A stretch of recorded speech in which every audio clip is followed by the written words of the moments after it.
everyone, this is Dee. I'm glad you could join me this afternoon. I'm reading from Jeff Byerly's transcripts, and it's going to go quickly, so I'd like to fit this all before 7 minutes.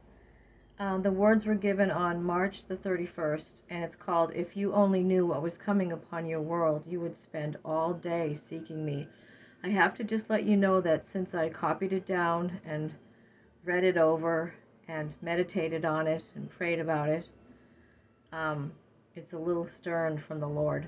It's instructions, they're stern instructions. So I just ask you beforehand, please don't get offended, but the wise thing to do would be to grab some paper and write these things down. My beloved people, there are many of you who read and hear my warning messages from my watchmen and prophets that are missing my intentions for them. I do not give my messages to my servants to be read and then forgotten. But I tell you that is what's happening. There are many who read my messages thinking they'll be able to predict exactly when they will happen so that they can stay in their sin for as long as possible. These are the foolish virgins, and they will not have their lamps full when I come. They will not shine in the gross darkness, and there will be no time to buy oil. I tell you now of the horrible things that are coming so that you would draw close to me. I will be your only shelter, only protection, your only strength, your only joy, and your only provision, and your only peace in the times that are nearly upon you. Many of you still do not understand this. Many of you are still not where you need to be, which is the secret place with me.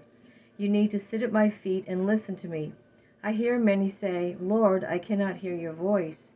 But I ask you, have you truly sought me with everything that is within you? Have you laid yourself at my feet until you heard my voice, or did you give up? Did you forsake everything else to seek me? Did you set aside time every day to be with me? Did you fast?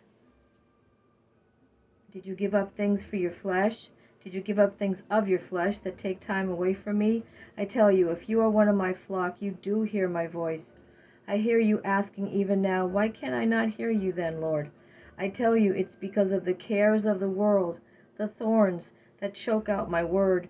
You must take the sword of the Spirit and cut these thorns down that are in your lives.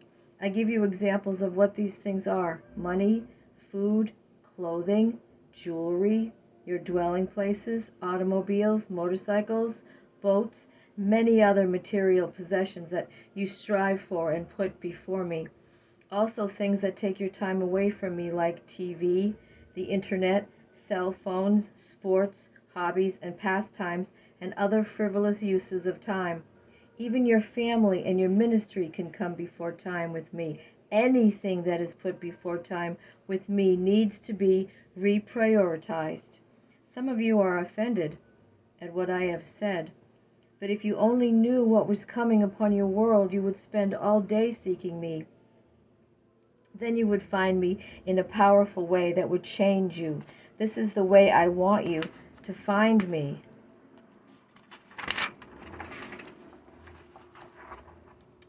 Yet there are some of you then that are saying to yourselves, even as you're reading and hearing this, that you've heard it all before. I tell you that is true. You have heard it before, but I ask you again what you have done with what you've heard. If nothing has been done to change your mind and your heart, then you are the biggest fool in the world. You will be held accountable for everything that you ever read and heard and what you have done with it. Will you be the wicked servant who went and buried what you received, or will you be the profitable servant that went and multiplied what I gave you? I tell you, time is short, yet some of you would say, "You've heard it before and nothing has happened." Oh, but I tell you, it will. And that day you know not, and I tell no man when it comes. I tell you now to be ready. I am the Passover lamb. I tell you, eat my flesh and drink my blood, or you have no part of me. And I do not speak of merely taking communion, for that's only a symbol. You need to be one with me, or it will be lost, or you will be lost, rather. I must dwell inside of you. You need to be totally filled with the Holy Spirit until you're overflowing, which is the baptism of the Holy Spirit. Are you? If not, ask me for more. Ask me now for this and mean it with all your heart, and do not give up. You must overcome.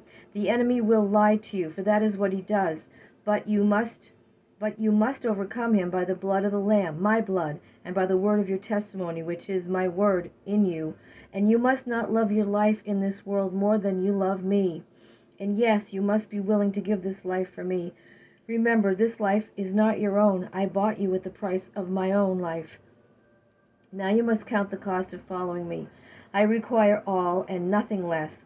Do not turn back, because those who have put their hand to the plow but turned back are not worthy of me. Everything this world has to offer is nothing compared to the rewards I have waiting for those who love me. The choice is yours. You can't love both.